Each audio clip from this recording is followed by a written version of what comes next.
Hi అండి, నమస్తే. ఎప్పుడు ఒకేలా కాకుండా కోడిగుడ్లు దోసకాయతో ఇలా టేస్టీగా కర్రీ ప్రిపేర్ చేయండి. సూపర్గా ఉంటుంది. కర్రీ ప్రిపేర్ చేసుకోవడం కోసం స్టవ్ ఆన్ చేసుకొని ప్యాన్ పెట్టుకొని ప్యాన్ హీట్ అయిన తర్వాత 1/2 టీ స్పూన్ వరకు జీలకర్ర వేసుకోవాలి. జీలకర్ర వేగిన తర్వాత ఉల్లిపాయ ముక్కలు వేసుకొని ఉల్లిపాయ ముక్కలు రంగు మారేంత వరకు ఫ్రై చేసుకోవాలండి. అదే ఉల్లిపాయ ముక్కల్లోనే కరివేపాకు కూడా వేసుకొని ఫ్రై చేసుకోవాలి. ఆయిల్లో ఉల్లిపాయలు వేయించుకున్న తర్వాత నెక్స్ట్ ఇందులోకి అప్పటికప్పుడు రోట్లో రుబ్బిన అల్లం వెల్లుల్లి పేస్ట్ అయితే వేసుకోండి. ఆయిల్లో ఇక్కడ మనము అల్లం వెల్లుల్లి పేస్ట్ని చక్కగా ఫ్రై చేసుకుంటే పచ్చివాసన అనేది ఏముండదు. అలానే కర్రీ కూడా సూపర్గా ఉంటుందండి. దోసకాయ ముక్కలు కూడా వేసేసుకోవాలి. నేను ఇక్కడ మీడియం సైజులో ఉన్న 2 దోసకాయలు తీసుకొని సన్న ముక్కలుగా కట్ చేసుకొని వేసానండి. ఈ దోసకాయ ముక్కలు కూడా ఆయిల్లో చక్కగా ఫ్రై అవ్వాలి. ఇలా కలుపుకుంటూ ఆయిల్లో ఫ్రై చేసుకోండి దోసకాయ ముక్కల్ని.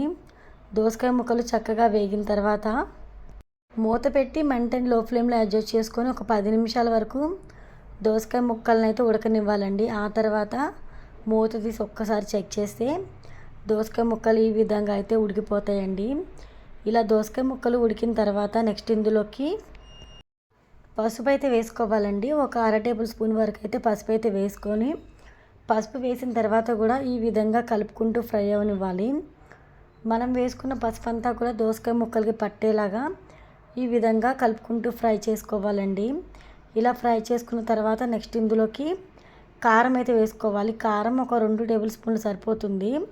మీ టేస్ట్కి తగ్గట్టుగా కారం అనేది ఎక్కువ కావాలా తక్కువ కావాలా అనేది చూసుకొని అయితే వేసుకోవాలండి. ఇందులోకి ఉప్పు కూడా యాడ్ చేసేసుకుందాం. టేస్ట్కి సరిపడా సాల్ట్ కూడా వేసుకోవాలండి. ఉప్పు కారం వేసుకున్న తర్వాత ఒకసారి ఈ విధంగా కలుపుకుంటూ ఫ్రై అవనివ్వాలి. ఉప్పు కారాలు కూడా దోసకాయ ముక్కలకి పట్టేలాగా ఈ విధంగా కలుపుకుంటూ ఫ్రై చేసుకోవాలి. ఇలా ఫ్రై చేసుకున్న తర్వాత చిన్న సైజులో ఉన్న 2 టమాటాలు తీసుకొని వీలైనంత సన్నగా కట్ చేసుకొని తీసుకొని ఈ విధంగా కర్రీలోకి వేసుకొని టమాటాలు కూడా చక్కగా మగ్గేంత వరకు ఈ విధంగా కలుపుకుంటూ ఫ్రై చేసుకోవాలండి. ఇలా టమాటాలు కాస్త మగ్గిన తర్వాత మనం ఉడికించిన ఎగ్స్ అయితే వేసుకోవాలి. నేను ఇక్కడ ఒక 5 ఎగ్స్ వరకు అయితే తీసుకున్నానండి. మీరు కావాలంటే 6 లేదా 8 ఎగ్స్ వరకు కూడా వేసుకోవచ్చండి. ఎగ్స్ వేసిన తర్వాత ఈ విధంగా కలుపుకుంటూ ఫ్రై అవ్వనివ్వాలండి. మంటను లో ఫ్లేమ్లో అడ్జస్ట్ చేసి మూత పెట్టేసి చక్కగా ఉడకనివ్వాలి.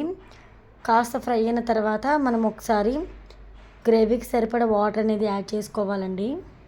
మూత పెట్టి ఉడికించి తీసిన తర్వాత ఇక్కడ చూస్తున్నారు కదా, ఆయిల్ తేలుతూ కనిపిస్తుంది కదా. చక్కగా ఇక్కడ మనం యాడ్ చేసిన ఇంగ్రీడియంట్స్ అన్నీ కూడా మసాలాలన్నీ కూడా చక్కగా ఎగ్స్కి అంతా కూడా పట్టాయి అన్నమాట. ఇప్పుడు గ్రేవీకి సరిపడా వాటర్ అనేది యాడ్ చేసుకోవాలి. ఎంత గ్రేవీ కావాలో అనే దాన్ని బట్టి వాటర్ యాడ్ చేసుకోవాలి. నార్మల్గా అయితే పెద్ద గ్లాస్తో 1 గ్లాసులు వాటర్ కరెక్ట్గా సరిపోతాయి. అంటే ఒక 1/2 లీటర్ వాటర్ అయితే కరెక్ట్గా సరిపోతాయండి. వాటర్ యాడ్ చేసిన తర్వాత మంటని హై ఫ్లేమ్లో పెట్టేసి ఒక 5 నిమిషాల వరకు ఈ విధంగా అయితే ఉడకనివ్వాలి. ఆ తర్వాత మంటని మీడియం ఫ్లేమ్లో లో ఫ్లేమ్లో అడ్జస్ట్ చేసుకుంటూ మూత పెట్టేసి ఒక 15 నిమిషాల వరకు ఉడకనివ్వాలి. దోసకాయ ముక్కలు ఏమైనా ఉడకకుండా ఉన్నా కూడా ఈ గ్యాప్లో ఉడికిపోతాయి అన్నమాట. అంతకంటే ముందుగా మనం ఇక్కడ మసాలా కూడా వేసి మూత పెట్టి ఉడికించేద్దాం. ఒక 1/2 టేబుల్ స్పూన్ వరకు మసాలా వేసుకొని మూత పెట్టేసి 15 నిమిషాలు ఉడికించండి. ఆ తర్వాత కర్రీ అయితే మీకు ఈ విధంగా ప్రిపేర్ అవుతుంది. ఇందులో కొత్తిమీర ఏం అవసరం లేదు. ఇంతేనండి, చాలా సింపుల్ అండ్ టేస్టీగా కోడిగుడ్డు దోసకాయ కర్రీ ఎలా చేయాలో చూశారు కదా. మీకు నచ్చితే లైక్ ఇవ్వడం అస్సలు మర్చిపోకండి. లైక్ చేయండి.